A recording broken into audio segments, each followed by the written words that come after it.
त्या मुलाचा विचार जातच नाहीये डोक्यातून. सतत असं वाटतंय की काहीतरी कनेक्शन आहे.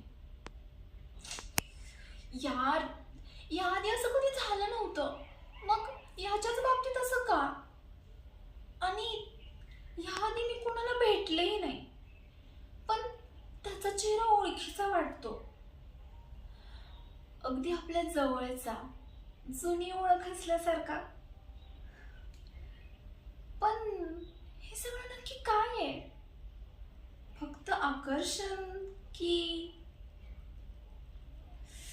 नाही नाही, काल जे मंदिरात घडलं म्हणजे त्याचा गर्दीत मला फक्त धक्का लागला आणि माझ्या सगळ्या शरीरात स्पार्क आल्यासारखं झालं. जे मला जाणवलं तेच त्यालाही जाणवलं असेल का? हम्म, प्रश्न प्रश्न प्रश्न, नुसते प्रश्नच असणार आहेत का माझ्या आयुष्यात? आणि मग उत्तरं ती कधी मिळणार? देवा, आता तूच काय ते कोड सोडव आणि उत्तरांपर्यंत देखील तूच पोहोचव.